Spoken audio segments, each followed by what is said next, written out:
Hello friends, स्वागत है आप सभी का आपके अपने YouTube channel study for one day exam में।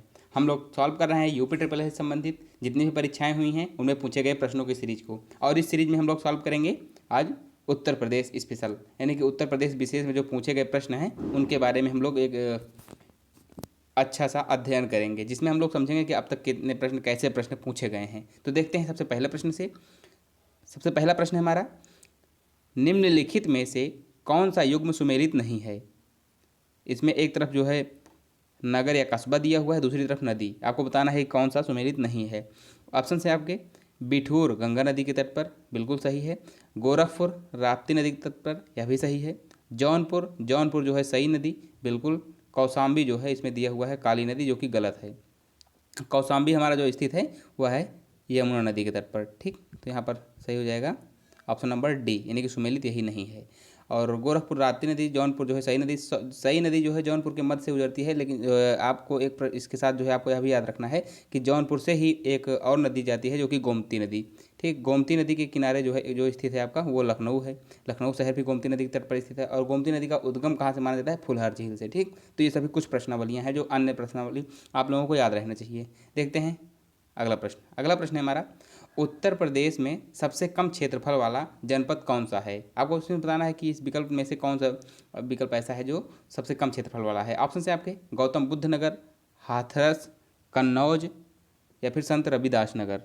तो इसमें जो सही आंसर हो जाएगा वो हो जाएगा संत रविदास नगर, जिसे जो है मतलब भदोही के नाम से जाना जाता है, भदोही जनपद, ठीक। देखते हैं अगला प्रश्न। अगला प्रश्न हमारा, उत्तर प्रदेश राज्य की सीमा अन्य कितने राज्यों से स्पर्श करती है। ऑप्शन है आपके 6, 7, 8 या फिर 9। तो इसके लिए आप लोग सबसे पहले उत्तर प्रदेश का मैप देख लीजिए, जिससे आपका जो है एक विस्तृत अध्ययन सही तरीके से हो सके। इसके पहले आप लोग देखिए थोड़ा मैप। इस मैप से आप लोग समझ पाएंगे कि इसमें से कि कहाँ कहाँ से भारत की सीमा, सॉरी उत्तर प्रदेश की सीमा टच होती है। जैसे सबसे पहले तो आप देख सकते हैं, अगर अंतर्राष्ट्रीय सीमा की बात की जाए तो उत्तर प्रदेश नेपाल के साथ बॉर्डर साझा कर रहा है, ये देख रहे हैं ठीक। तो इसमें जो है नेपाल हो जाएगा। लेकिन अब देखिए प्रश्न क्या पूछ रहा था कि कितने राज्यों से सीमा स्पर्श करता है। तो ये आपका एक दिया हुआ है, ये उत्तराखंड।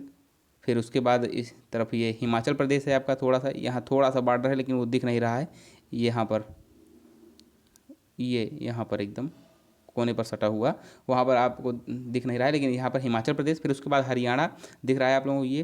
फिर उसके बाद दिल्ली जो है केंद्र शासित प्रदेश है। आप जो है उसमें प्रश्न में राज्य पूछा हुआ है, ना कि केंद्र शासित प्रदेश। तो केंद्र शासित जो है छोड़कर 8 राज्यों के साथ, और अगर एक केंद्र शासित को भी जोड़ दिया जाए तो कुल उत्तर प्रदेश जो है 9 राज्यों तथा केंद्र शासित प्रदेशों के साथ बॉर्डर साझा करता है, ठीक। तो इस प्रकार जो है इसमें सही आंसर हो जाएगा 8। लेकिन देखते हैं सबसे पहले कौन कौन से राज्य हैं, एक बार क्रम से देख लेते हैं। यानी उत्तर प्रदेश जो है उत्तराखंड, हिमाचल प्रदेश, हरियाणा, और उसके बाद फिर आपका राजस्थान, मध्य प्रदेश, फिर आपका ये झारखंड, बिहार, ठीक।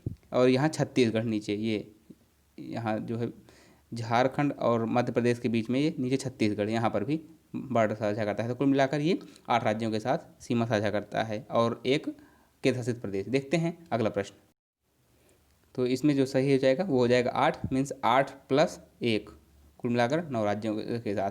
देखते हैं अगला प्रश्न। अगला प्रश्न हमारा, उत्तर प्रदेश में सस्य जलवायु क्षेत्रों की संख्या है। यहाँ पर सस्य, सस्य का मतलब आप कह सकते हैं खेती से तात्पर्य है, ठीक। यहाँ पर इसको आप लोग ये कन्फ्यूज ना हो जाइएगा कि सस्य का मतलब क्या होता है।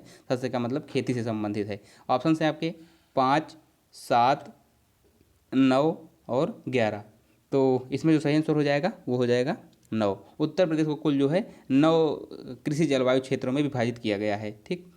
और जैसे अगर इनमें बात की जाए वो अगर उन 9 क्षेत्रों की बात की जाए तो जैसे इसमें तराई है, भाभर है, पश्चिमी मैदान है, मध्य पश्चिमी मैदान है, और यानी दक्षिण पश्चिमी अर्धशुष्क मैदान है, केंद्रीय मैदान है, या फिर जो है बुंदेलखंड का जो है इस क्षेत्र है, उत्तर पूर्वी मैदान है, ठीक। और पूर्वी मैदान है आपका, और विंध्याचल क्षेत्र। इस प्रकार जो है कुल 9 है। एक बार आप वीडियो को फिर से रिवाइज कर लीजिएगा, अगर आप भूल जाते हैं, भूलने की आपको ज़्यादा उम्मीद हो तो इसको एक बार फिर से फिलहाल मैं रिपीट कर दे रहा हूँ, ध्यान से सुनिएगा। तराई एवं भाबर क्षेत्र, पश्चिमी मैदान, मध्य पश्चिमी मैदान, दक्षिण पश्चिमी अर्धशुष्क मैदान, केंद्रीय मैदान, बुंदेलखंड, उत्तर पूर्वी मैदान और पूर्वी मैदान तथा विंध्याचल क्षेत्र। ये कुल मिलाकर 9 जलवायु क्षेत्र हैं, ठीक, तो इस प्रकार इसका सही आंसर हो जाएगा सी। देखते हैं नेक्स्ट प्रश्न। नेक्स्ट हमारा है आंवले का सर्वाधिक उत्पादन कहाँ होता है? ऑप्शन है आपके मिर्ज़ापुर, प्रतापगढ़, फतेहपुर या फिर बाराबंकी। तो इसका आशा करता हूँ आप लोगों को पता ही होगा कि कौन सा सही हो जाएगा इसमें। इसमें सही हो जाएगा आपका प्रतापगढ़। ठीक, देखते हैं अगला प्रश्न। अगला प्रश्न है हमारा उत्तर प्रदेश में प्रमुख व्यावसायिक फसल क्या है? ऑप्शन से आपके गेहूं, गन्ना, मक्का या फिर चावल। तो इसमें सही आंसर हो जाएगा बी यानी गन्ना। गन्ना जो है उत्तर प्रदेश में बहुत ज़्यादा मात्रा में उत्पादन होता है, जिसके कारण जो है इसे एक तरह से कहा जाए तो यहाँ की वाणिज्यिक फसल माना जाता है। अगर इसके उत्पादन क्षेत्र की बात की जाए तो खासकर यह उत्तर पश्चिमी क्षेत्र उत्तर प्रदेश में जो है उगाया जाता है, जिसके कारण हमेशा विवाद भी आपको देखने को मिलता होगा कि गन्ना किसानों को पैसा अभी मिला नहीं, क्या हुआ क्या नहीं, ये सभी जो है चलते रहते हैं चर्चा में। देखते हैं अगला प्रश्न। अगला प्रश्न है हमारा उत्तर प्रदेश में प्रमुख रेल इंजन संयंत्र कहाँ पर स्थित है?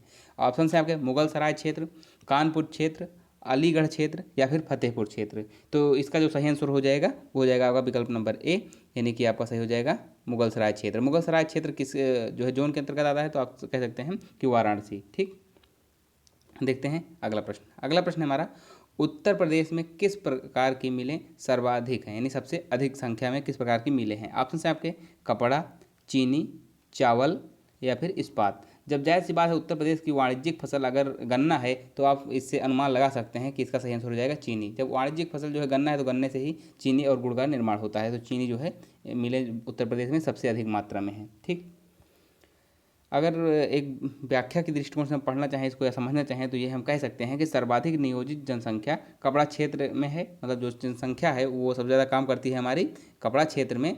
किंतु अगर बात की जाए मिलों से संबंधित जो है संख्या के बारे में, तो मिलों की दृष्टि से सर्वाधिक नियोजित मिलों की संख्या चीनी क्षेत्र में है। ठीक, सबसे ज़्यादा जो है अगर मिलों की बात की जाए तो सबसे ज़्यादा संख्या में जो है चीनी की मिलें हैं, लेकिन अगर यहाँ पर इसके ऊपर निर्भर जो जनसंख्या की बात की जाए तो वो जो सर्वाधिक मात्रा में नियोजित संख्या जनसंख्या है वो कपड़ा मतलब मिलों में काम करती है।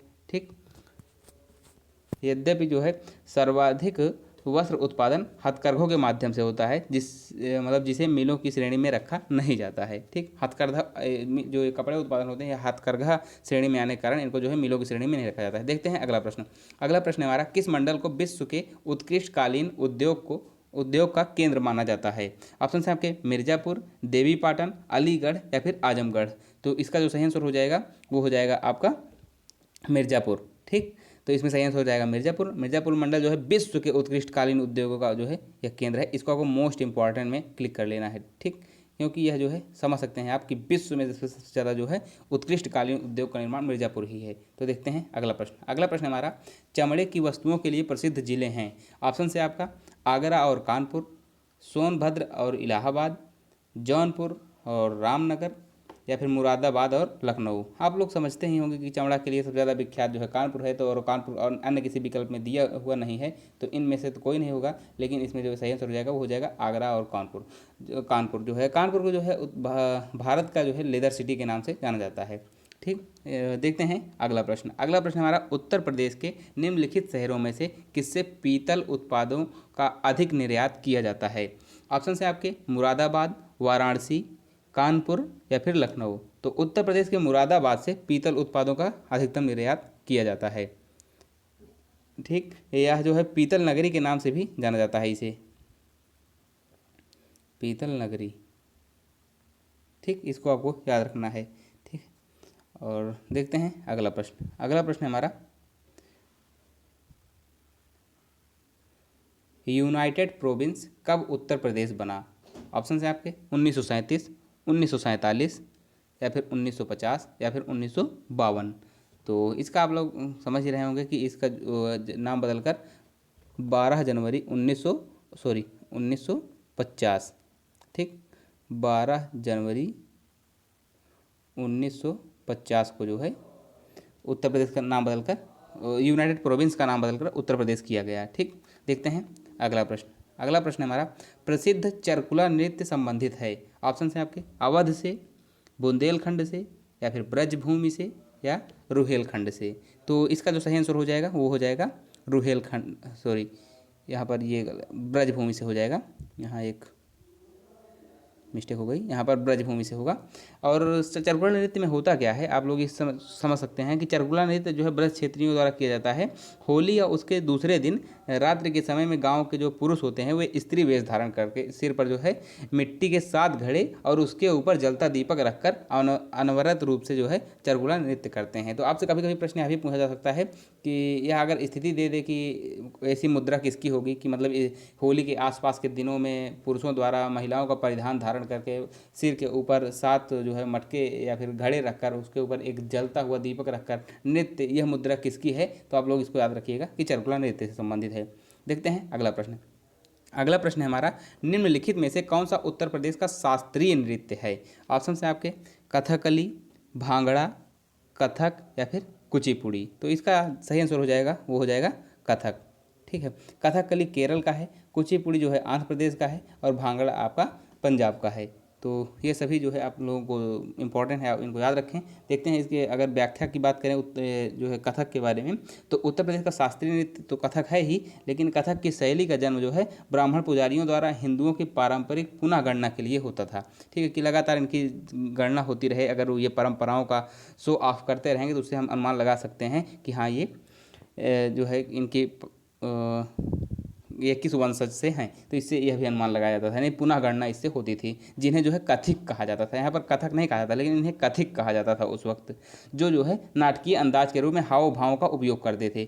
मीन्स ये जब नृत्य करते थे या फिर ये जब शास्त्रीय नृत्य करते थे, इसमें हाव भाव इशारों इशारों में पूरी बातें होती थी। इससे समझ सकते थे कि हाँ ये किस जो है पारंपरिक धर्म से जुड़े हुए हैं। लेकिन जब बात की जाए उत्तर भारत में मुगलों के आने के बाद जो है इस नृत्य को जो है शाही दरबार में ले जाया गया।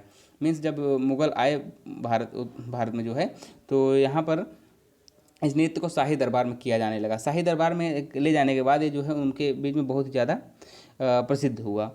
ठीक, नृत्य में अब जो है धर्म की अपेक्षा सौंदर्य का बोध होने लगा। मीन्स इसमें जो है धर्म की महत्ता नहीं रह गई, क्योंकि अब उस वक्त मुस्लिम धर्म यानी कि इस्लाम धर्म और जो है हिंदू धर्म दोनों प्रभावी होने लगे, तो उसमें जो है धर्मों की अपेक्षा खत्म हो गई। वहाँ पर जो है सौंदर्य को ज़्यादा बोध दिया, मतलब बल दिया गया। ठीक, और इस नृत्य में जो है अगर बात की जाए प्रमुख घरानों की, तो प्रमुख घराने जो है इससे संबंधित दो ही हैं, जो कि दोनों घराने शहरों के नाम से संबंधित हैं। ठीक है, जैसे लखनऊ घराना और जयपुर घराना। कथक नृत्य जो है जयपुर घराना और लखनऊ घराने में प्रसिद्ध है। तो ये रही कथक के बारे में एक विस्तृत जानकारी जो आपको जानकारी होना चाहिए। देखते हैं अगला प्रश्न। अगला प्रश्न हमारा, कौन से शास्त्रीय नृत्य रूप का उत्तर प्रदेश में उद्भव हुआ। ऑप्शन है आपके कथक, भरतनाट्यम, कुचिपुड़ी या फिर घूमर। तो इससे पहले हम लोगों ने एक विस्तृत अध्ययन में देखा कि कथक जो है उत्तर प्रदेश का ही शास्त्रीय नृत्य है, तो इसमें हम सही आंसर कह देंगे उत्तर जो है उत्तर भारत का यह गौरव कहा जाता है इस कथक नृत्य को। ठीक, देखते हैं अगला प्रश्न। अगला प्रश्न हमारा, ऐतिहासिक विक्टोरिया पार्क जिसे अब जंग ए आज़ादी पार्क का नाम दिया गया है कहाँ स्थित है। ऑप्शन है आपके झांसी, मेरठ, अमृतसर या फिर इलाहाबाद।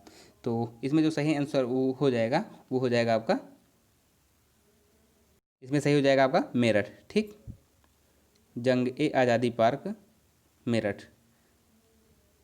ठीक, जो जिसका पुराना नाम क्या था, विक्टोरिया पार्क, ये आपको याद रखना है। देखते हैं अगला प्रश्न। अगला प्रश्न है हमारा, बधाई कौन सी विधा है। यहाँ बधाई जो है एक विधा है, आपको बताना है कि यह कौन सी विधा है। ये बधाई आपकी बुंदेलखंड की लोक संगीति या फिर बुंदेलखंड का लोक नृत्य, या दोनों या इनमें से कोई नहीं। तो इसका जो सही आंसर हो जाएगा ये हो जाएगा एक जो है बुंदेलखंड का लोक नृत्य है। ठीक, तो बधाई जो है बुंदेलखंड का लोक नृत्य है। यह नृत्य जन्मोत्सव, विवाह, देवी पूजा आदि उत्सवों पर किया जाता है। ठीक, इसमें हालांकि संगीत वादन का भी प्रयोग किया जाता है, लेकिन ये अगर बात की जाए विस्तृत रूप से तो ये जो है एक लोक नृत्य है, ना कि संगीत। ठीक, तो इसके बाद अब देखते हैं अगला प्रश्न। अगला प्रश्न हमारा, उत्तर प्रदेश राज्य में निम्न में से किस लोकायुक्त का कार्यकाल सर्वाधिक रहा है। यानी तो ऑप्शन है आपके न्यायमूर्ति मिर्जा मोहम्मद मुर्तज़ा हुसैन, या फिर न्यायमूर्ति कैलाश नाथ गोयल, या फिर न्यायमूर्ति NK मेहरोत्रा, या न्यायमूर्ति सुधीर चंद्र वर्मा। तो इस विकल्प में जो है जो सही आंसर हो जाएगा वो हो जाएगा आपका न्यायमूर्ति NK मेहरोत्रा। ठीक, यानी विकल्प नंबर सी आपका सही हो जाएगा। उत्तर प्रदेश राज्य के लोकायुक्त न्यायमूर्ति NK मेहरोत्रा का कार्यकाल सबसे ज़्यादा रहा है। ठीक, जिनका कार्यकाल जो है 16 मार्च से, यानी 16 मार्च 2006 से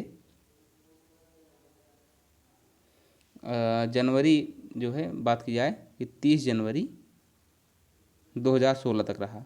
तो पूरे पूरे एक तरह से कहा जाए कि 10 साल के आसपास इनका कार्यकाल रहा। देखते हैं अगला प्रश्न।